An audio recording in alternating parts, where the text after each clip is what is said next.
दफा का जिक्र है एक छोटे से गांव में जो खूबसूरत माउंटेन और घने जंगल के दरमियान था। वहां एक छोटा लड़का रहता था जिसका नाम आरिश था। आरिश बहुत क्यूरियस और एडवेंचरस था।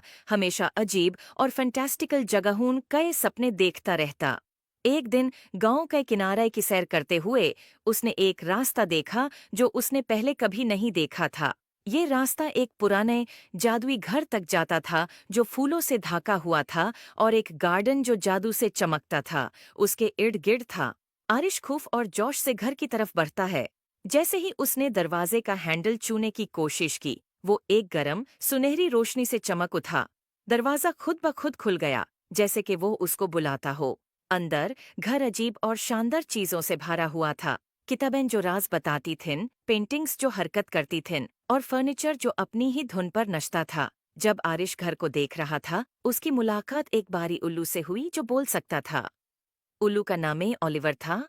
ओलिवर ने आरिश को समझाया कि ये घर जादू की एक दुनिया है और ये किसी ऐसे शख्स का इंतजार कर रहा था जिसका दिल पाक होता कि उसके राज मालूम हो सकें।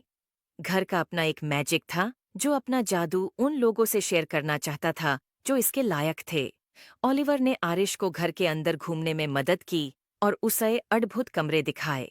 एक गार्डन जहां फूल मिलकर गाते थे, एक लाइब्रेरी जहां हर किताब एक अलग दुनिया का दरवाजा थी और एक रसोई जहां मसाले और इंग्रेडिएंट्स खुद नाच कर खाना बनाते थे। हर कमरा एक नया राज था और आरिश ये देखकर बहुत खुश होया। लेकिन घर ने आरिश के लिए एक छोटा सा इम्तिहान भी रखा था। घर के सबसे गहराई हिस्से में एक ताला लगा हुआ कमरा था जो सिर्फ वो खोल सकता था जो सच्चे दिल से जादू पे यकीन करता हो। ओलिवर ने आरिश को एक चाबी दी और कहा कि अपने दिल पर भरोसा करो। आरिश ने गहरा सांस लिया और ताला के सामने गया, चाबी डाली और घूमे। दरवाजा धीरे धीरे खुल गया और एक कमरा रोशनी से भर गया और ऐसा खूबसूरत मंजर आरिश ने कभी नहीं देखा था। एक आईना जो मुस्तकबिल दिखाता था। इसमें आरिश ने अपने आप को देखा जो बड़ा होके अपने गांव का एक मेहरबान और अक्लमंद लीडर बन गया था जो अपने गांव में खुशहाली लाता था। उसने महसूस किया कि असली जादू उसके अंदर ही था। आरिश ने ओलिवर और जादू के घर का शुक्रिया अदा किया और वादा किया कि वो अक्सर वापस आएगा।